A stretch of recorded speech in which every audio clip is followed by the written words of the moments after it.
and it carried the hopes of 8 billion humans on board. Captain Una Park stood at the front window and watched the stars pass by. She had served in the military for 20 years, but nothing had prepared her for this moment. Humanity was about to meet alien life for the first time. "We are approaching Velos Prime," said the pilot. 10 minutes until arrival. Una nodded and turned to look at Ambassador Tae Kim. He was an older man with gray hair and calm eyes. He had spent his whole life studying law and diplomacy. Now he would speak for all of humanity. "Are you ready?" Una asked him. Tae smiled softly. "I have practiced this speech 1,000 times. But I do not think any amount of practice can truly prepare someone for this." The dawn of Terra came out. A faster-than-light travel, and suddenly they could see it. Velos Prime was a massive space station, bigger than any city on Earth. Thousands of ships flew around it like insects around a bright light. Una felt her heart beat faster. They were really here. The station guided their ship to a landing platform. When the doors opened, Una and Tae walked out with 12 soldiers behind them. They were met by tall creatures with blue skin and 4 arms. These were the Villani, one of the oldest and most powerful species in the galaxy. "Follow us," said one of the Villani. His voice was cold, and he did not look at them with respect. "The council is waiting." They walked through long hallways made of strange metal that glowed with soft light. Other aliens watched them pass.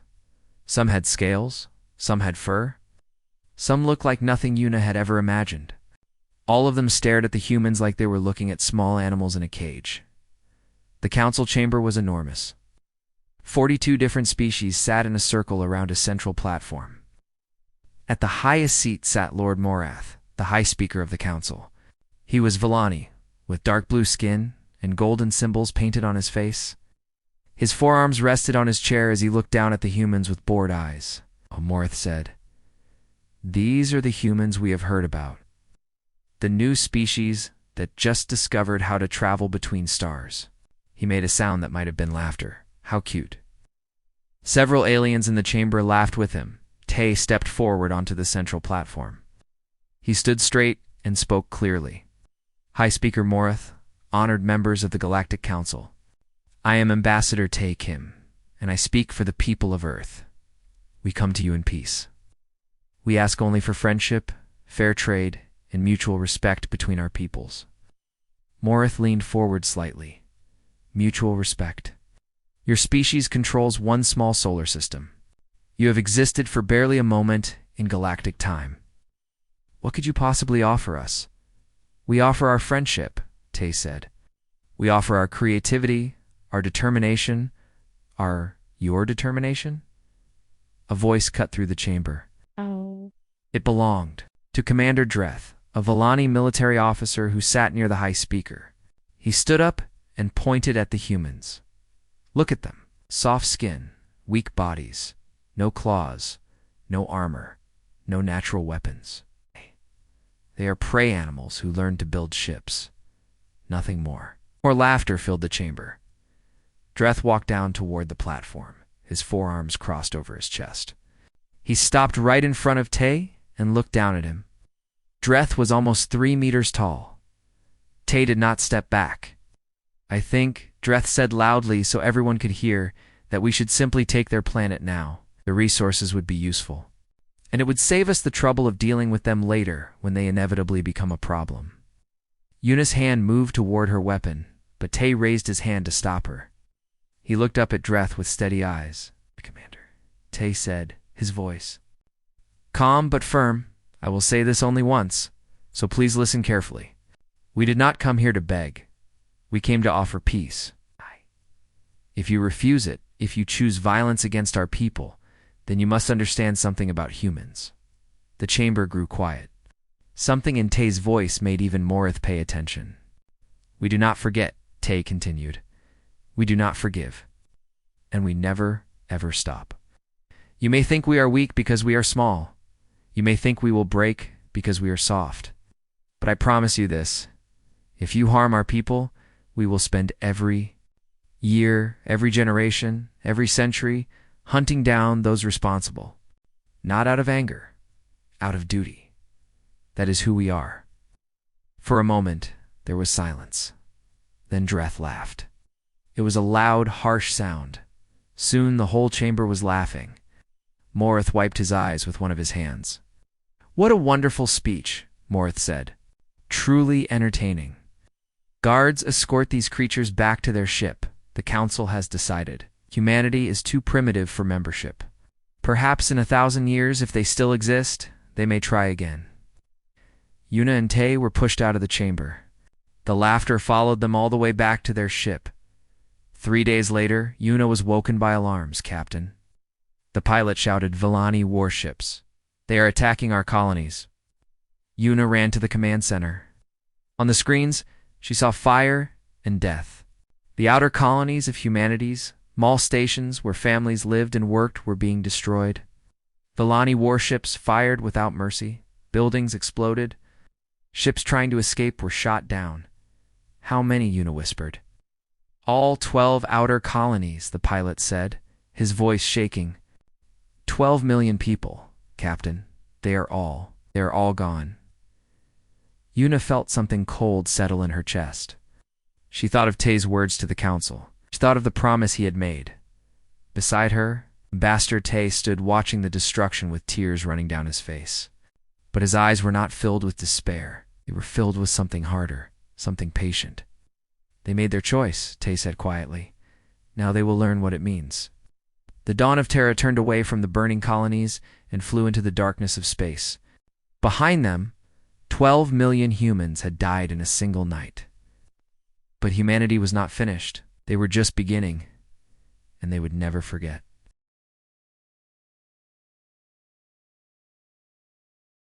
The Villani Empire took what remained of human territory. They found empty stations and abandoned ships. A few thousand refugees escaped into deep space, but everyone assumed they would die out there in the cold darkness. The Council species stopped talking about humans. They became just another failed civilization in the long history of the galaxy. They were very wrong, far beyond the edges of known space. In a region called the Void, humanity was growing. Fleet Admiral Wan Li stood on the bridge of his flagship and looked at the reports. 20 years of work, 20 years of hiding, 20 years of building. "Admiral," said his officer, "the new ships are ready. All 50 of them." Wan nodded. He was 60 years old now, with white hair and a face marked by time and pain. He had been a young captain when the colonies burned. He had watched friends die. He had made a promise to himself that day, a promise he had kept every single day since. "Show me the weapon systems," Wan said. The screen displayed the new warships. They were smaller than Villani ships, but faster and more deadly. Chief Engineer Daeyun had designed them using stolen Villani technology, then improved it in ways the aliens never imagined. The ships could move without being detected. They could strike and disappear before anyone knew what happened. Day walked onto the bridge, wiping oil from his hands. He was a thin man with tired eyes, but those eyes were sharp and clever. "The ships work perfectly," Day said. "Better than I hoped. The Villani think their technology is the best in the galaxy. They are wrong. We have been studying their machines for 20 years. We know them better than they know themselves." Wan allowed himself a small smile. "Good work, old friend." In another part of the hidden base, Dr. Sorabeek worked in her laboratory. She was a geneticist, a scientist who studied the human body and how to make it stronger. When the refugees first arrived in the Void, they were weak and sick. Many died in the first years. Sora had made it her mission to change that. She looked at the young soldiers training in the next room. They were faster than normal humans, stronger. They could survive in conditions that would kill ordinary people. Their bones were harder. Their reflexes were sharper. They healed faster from injuries. "The new generation is ready," Sora said to herself. Humanity version 2. The most important thing humanity built was not ships or soldiers. It was memory. Every child born in the Void learned about the burning of the colonies. They learned the names of every station that was destroyed. They memorized the number 12 million. Teachers showed them images of the attack, recordings of the final messages sent by people who knew they were about to die. Parents told their children stories about relatives who had been killed. This was called the Remembrance Protocol. It was not about hate, it was about duty. Every human understood that they owed something to the dead. Every human knew that justice must be delivered, no matter how long it took. 20 years after the genocide. On the anniversary of the attack, Admiral Juan spoke to all of humanity. His voice reached every hidden base, every ship, every family in the void. "Today we remember," Juan said. "We remember the 12 million who died. We remember the council that laughed at our warning. We remember Commander Dreth, who called us prey animals. We remember High Speaker Morith, who let it happen." He paused. "For 20 years they have forgotten us. They think we are dead. Tonight, we remind them that we are very much alive." That same night, a Villani mining outpost on the edge of their territory went dark. The commanders at the nearest military base tried to contact them. No response. They sent a patrol ship to investigate. The ship found the outpost completely empty. All the workers were gone. All the equipment was destroyed. And on the wall, carved in perfect Villani writing, were 2 words: "We remember." The Villani commanders were confused. Who had done this? Raiders? Rebels? They sent more ships to investigate. They found nothing. Then another outpost went dark. And another. And another. Over the next 3 months, 12 Villani outposts were attacked. The pattern was always the same. No survivors found. No evidence left behind. Only that same message carved into the walls. The military began to panic. They sent larger patrols, better equipped ships. Nothing helped. The attacks continued, always at night, always without warning. Finally, the Villani Empire brought the matter to the Galactic Council. Commander Dreth, now older and more decorated, stood before the assembly. "Someone is attacking our outer territories," Dreth reported. "We do not know who. We cannot find them. We cannot stop them." High Speaker Moreth looked annoyed. "It is probably just pirates. Increase your patrols and stop wasting the council's time." But one person in the chamber was not so sure. Director Nara Voss of the Thelian Collective had been studying the attacks carefully. The Thelians were known for their intelligence networks. They watched everything that happened in the galaxy. Nara had noticed something that others missed. The 12 outposts that were attacked were not random. They were all outposts that had supported the invasion of human space 20 years ago. The attacks happened in the exact order that those outposts had provided ships for the genocide. Someone was not just attacking the Villani. Someone was sending a message. After the council meeting, Nara returned to her office and pulled up old records. She found the recording of the human ambassador speaking to the council 20 years ago. She listened to his words again. "We do not forget. We do not forgive. And we never, ever stop." Nara felt a chill run down her back. She looked at the reports again. The precision of the attacks, the impossible stealth, the perfect knowledge of which targets to hit. "They survived," she whispered to herself. "The humans survived, and they are coming back." She tried to warn the council, but no one listened. The humans were dead. Everyone knew that. It was impossible in the void. Admiral Juan received reports of Nara's investigation. He smiled grimly. "Let her figure it out," he said. "Let them all know. Let them spend their nights wondering when we will come for them. The fear is part of the punishment." His second-in-command, a young officer named Mina Choi, looked at the star maps. "What happens next, Admiral?" Juan turned to face her. His eyes held 20 years of pain and 20 years of preparation. "Next," he said, "we show them that the attacks on the outposts were just the beginning. We show them what human justice really looks like." The hunt was about to begin.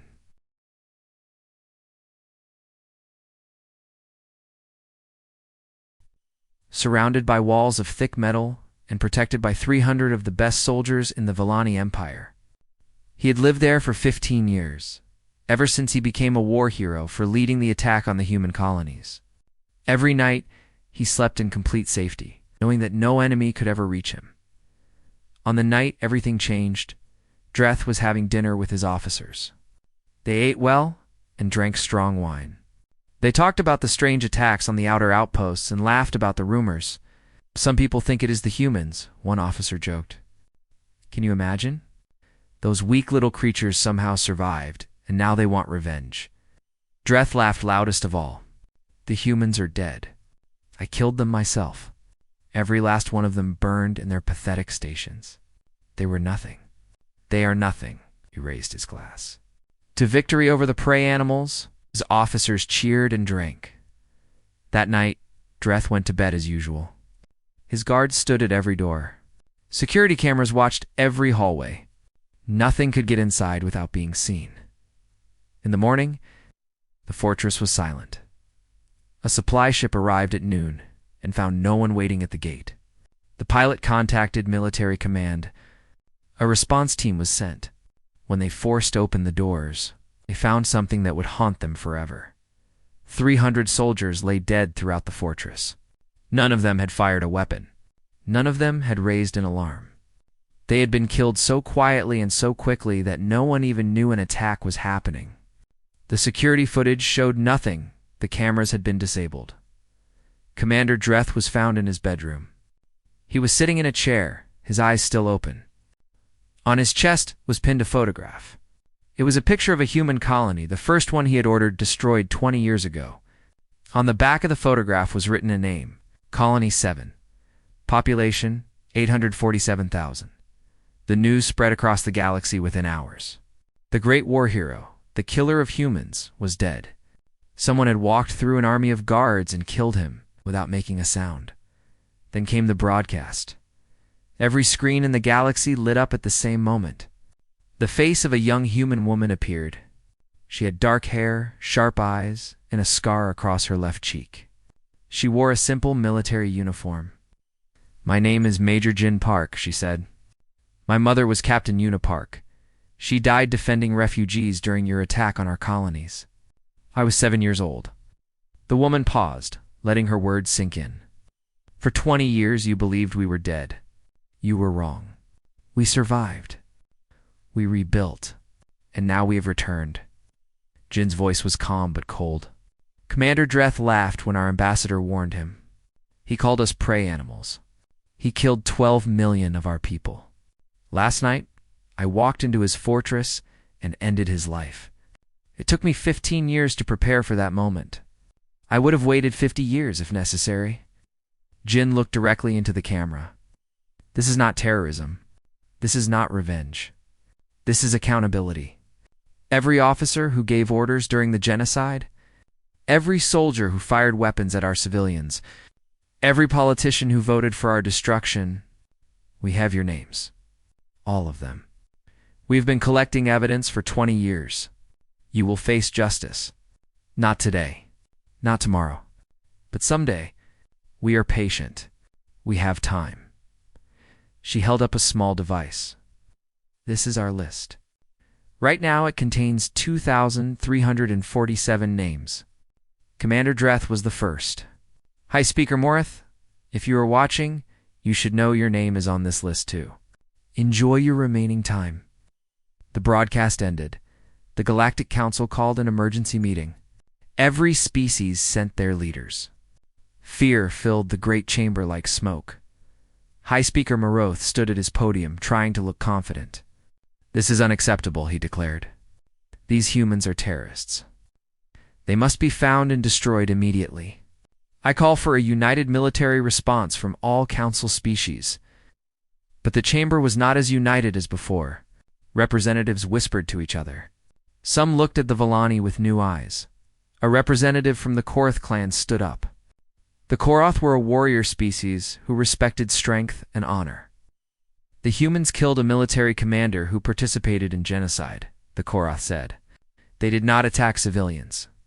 They did not destroy cities. They punished a war criminal. Where I come from, we call that justice, not terrorism. Morph's face turned dark with anger. They killed 300 of our soldiers. Soldiers who protected a mass murderer, the Korath replied. Perhaps if the Villani had punished their own war criminals, the humans would not have needed to do it. More voices joined in. The Silurian delegation demanded to know why the council had allowed the genocide in the first place.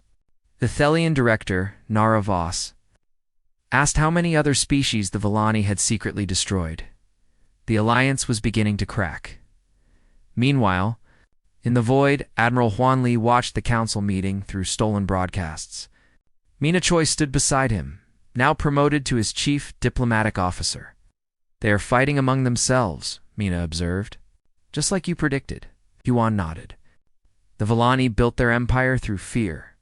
They made other species afraid to challenge them. But now, there is something else to fear. Something that came out of nowhere and killed one of their greatest warriors in his own home." He turned to face his officers. "Fear is a tool. We will use it carefully. We do not want to destroy the galaxy. We want to change it."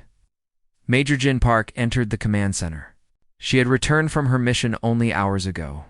There was no celebration, no medal ceremony. Justice was not something to celebrate. It was simply something that had to be done. "Who is next on the list?" Juan asked her. Jin pulled up a file on her tablet. "Admiral Vorn. He commanded the fleet that attacked. Colony 3. He currently lives on a space station in the Villani core territories. Much harder to reach than Dreth. How long do you need?" Jin thought for a moment. 6 months to prepare. Maybe less if we get good intelligence." Juan looked at the star map, at the vast empire of the Villani, at all the places where killers were hiding. "Take your time," he said. "We have been waiting 20 years. We can wait a little longer. The important thing is that we never fail. Every target we announce must fall. That is how we show them what we truly are." Jin nodded. She understood. This was not about speed. It was about certainty. Sooner or later, everyone on that list would face justice, and in the great halls of power across the galaxy, 2,346 people looked at their names and wondered when the humans would come for them. The hunt had truly begun.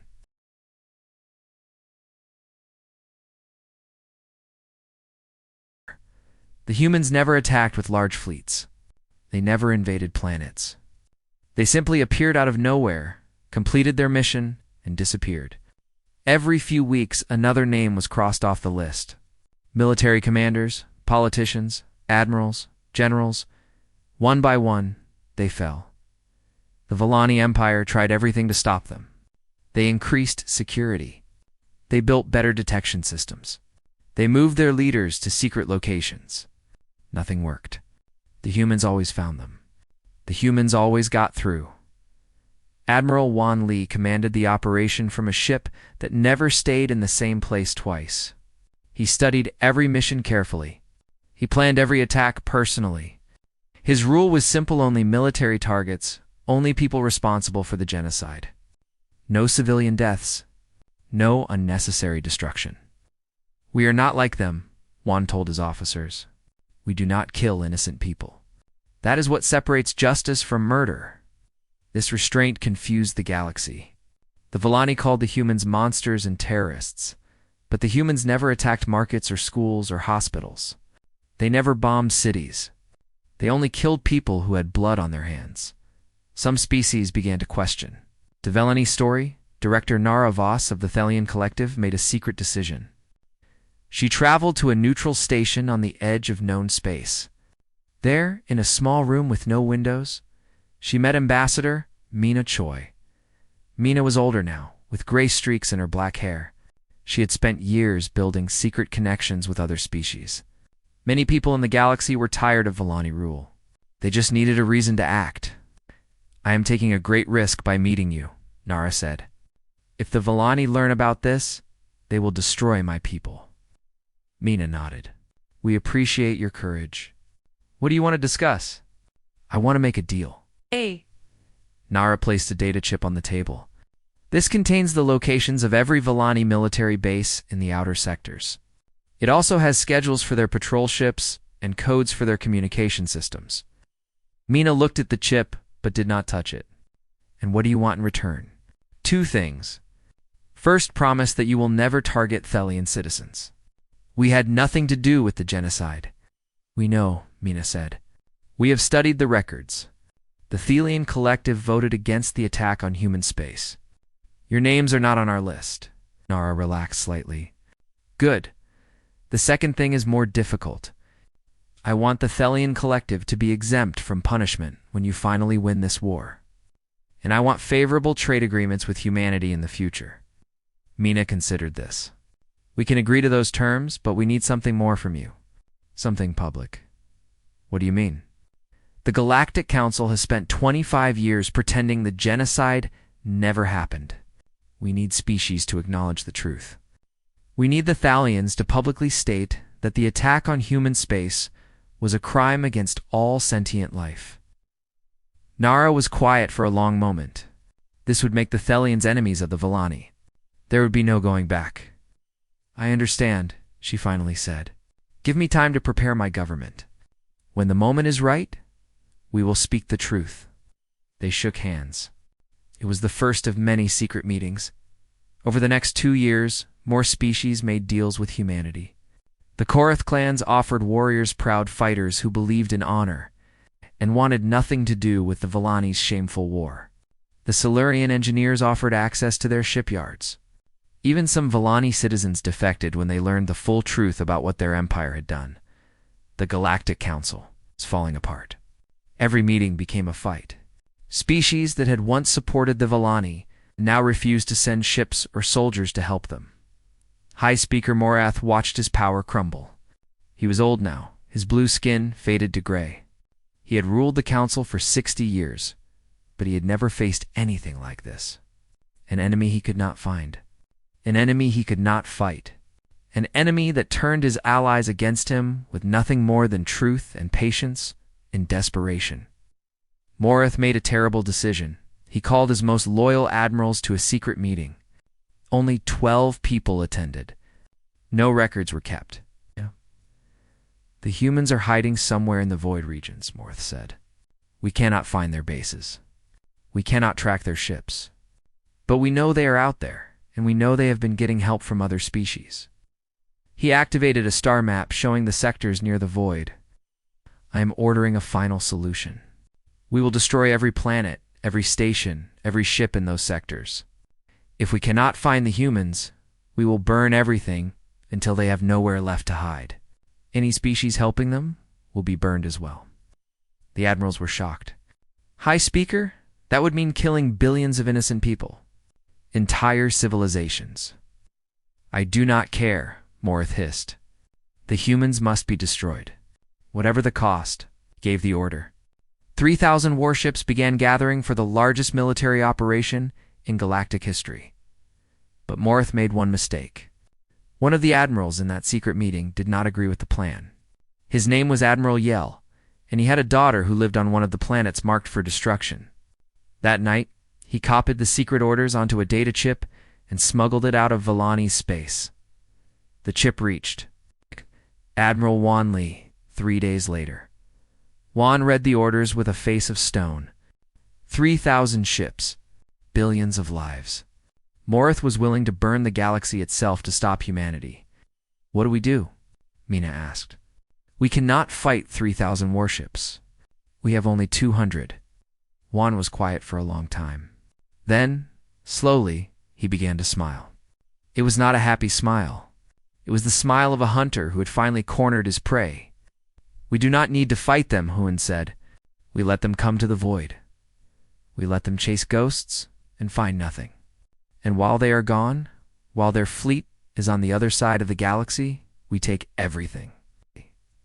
He pointed at the star map, at the heart of the Villani Empire. Velos Prime, the Council Citadel. The center of their power. They are about to leave it almost completely undefended. He looked at his officers. 25 years ago, they laughed at us in that chamber. In 3 months, we will be standing in it. And this time, no one will be laughing.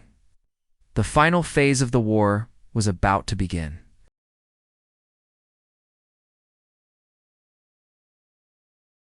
Warships, the greatest fleet ever assembled, searching for the humans who had humiliated their empire. High Speaker Morath had promised them victory. He had promised them revenge.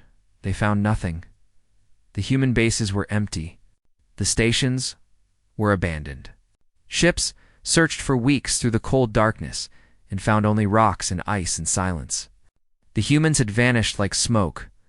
Morath received reports and grew angrier every day. They must be somewhere. Find them. Burn everything until you find them. But there was nothing to burn. The void was empty. The humans were gone. What Morath did not know was that the humans had never really lived in the void. Their true bases were somewhere else entirely, hidden among friendly species who had agreed to shelter them. The void was always a distraction, a lie to make the Volani look in the wrong direction. And while 3,000 Lani warships hunted ghosts at the edge of the galaxy, the human fleet moved toward the heart of the Empire. Admiral Wan Li stood on the bridge of his flagship as they approached. Elos Prime around him flew 200 human warships, along with ships from the Korth clans, the Celarian engineers, and a dozen other species who had joined their cause. The station defenses are minimal, reported his tactical officer. Most of their military is still in the void. They left only a small force to protect the council. Mina Choi stood beside Wan. Are you ready for this, Admiral? We are about to change the galaxy forever. Wan looked at the massive station growing larger in the window. I have been ready for 25 years. The attack was swift and precise. Human ships disabled the station's weapons. Korth warriors boarded the defensive platforms. Within 6 hours, Elos Prime belonged to humanity. High Speaker Morath received the news while his fleet was still searching the void. He refused to believe it at first. Then he ordered his ships to return immediately. But the void was far away, and even with faster-than-light travel, the journey would take weeks. By the time the Volani fleet returned, it was over. Morath was the last to be captured. He had hidden in a secret room deep inside the Council Citadel, surrounded by his final guards. Major Jin Park led the team that found him. She walked through the door with her weapon raised and looked at the alien, who had caused so much suffering. Morth stared at her with hate in his eyes. You think you have one? You think this changes anything? We are the Volani Empire. We have ruled this galaxy for 10,000 years. You are nothing but insects. Jin did not answer. She simply stepped aside as Admiral Wan Li entered the room. Wan looked at Morath for a long moment. This was the creature who had laughed at Ambassador Tay's warning. This was the creature who had allowed 12 million humans to die. 25 years ago, Wan said quietly, we asked for peace. You chose violence. Now you will answer for it. Morath was taken away in chains. The trial was broadcast across every planet in the galaxy. For the first time, everyone learned the full truth about the genocide. They saw recordings of the attack. They heard testimonies from survivors. They learned the names of all 12 million victims. Morath tried to defend himself. He said he was protecting the galaxy from a dangerous species. He said the humans would have become a threat eventually. He said he did what was necessary. The judges did not believe him. Representatives from 40 species voted on his fate. Morath was found guilty of crimes against sentient life. He spent the rest of his days in a prison cell, alone with the memory of everything he had done. The Volani Empire did not survive. Without Morath's leadership, it broke apart into smaller nations. Some of these nations apologized for the genocide and tried to build new relationships with humanity. Others refused and found themselves isolated and alone. The Galactic Council was dissolved. In its place, a new organization was created, the Galactic Assembly. Humanity held a founding seat equal to any other species. Ambassador Mina Choi represented Earth at the first meeting. She gave a short speech. We did not want war, Mina said. We only wanted justice. Now justice has been served. Let us build something better together. Let us create a galaxy where no species fears extinction simply for being new. That is all we ever asked for, the Assembly agreed. New laws were passed protecting young civilizations. Genocide was declared the highest crime, punishable by the harshest penalties. The galaxy began to heal, but the trials continued. Not everyone responsible for the genocide had been captured. Some had fled to distant corners of space. Some had changed their names and hidden among other populations. It did not matter. Humanity kept searching. Humanity kept finding them. 50 years after the burning of the colonies, a young Karath journalist traveled to Earth to interview Major Jin Park. Jin was an old woman now, with white hair and wrinkled skin, but her eyes were still sharp, still watchful. "Thank you for meeting with me," the journalist said. "I want to ask you about the hunt. After all these years, is it finally over?" Jin smiled softly. "The war is over. The Villani Empire is gone. Morith died in prison. But you asked about the hunt." She pulled out a small device from her pocket. "This is the list we created 25 years ago. It originally had 2,347 names on it. How many remain?" Jin looked at the screen. 3 names? 3 people who were part of the genocide and have never been found? The journalist leaned forward. "Will you ever stop searching for them?" Jin looked out the window at the blue sky of Earth. She thought about her mother, Captain Una Park, who died defending refugees. She thought about Ambassador Tae Kim, who gave the warning that no one believed. She thought about Admiral Won Lee, who had passed away peacefully 5 years ago, knowing his mission was complete. "We told them," Jin said. 25 years ago, Ambassador Tae told them exactly what would happen. Humans do not forget. We do not forgive. And we never, ever stop. She turned to face the journalist. "That is not a threat, child. It is simply who we are. Those 3 people could hide for another 100 years. It does not matter. We will find them. We always do." The journalist asked if there was anything else she wanted to add. Jin thought for a moment. Then she laughed quietly, remembering something from long ago. "They laughed at us," she said. "In that great chamber, they laughed at us and called us prey animals. They thought we were weak because we were small." She shook her head. They did not understand. Size does not matter. Strength does not matter. What matters is will. What matters is memory. What matters is the promise you make to the dead. She stood up slowly, her old bones aching. Humanity made a promise that day, and we kept it forever. Outside, the sun set over Earth, the small blue planet that had refused to be forgotten. Somewhere in the galaxy, 3 people looked over their shoulders and wondered if today was the day. The humans would finally find them. It was only a matter of time.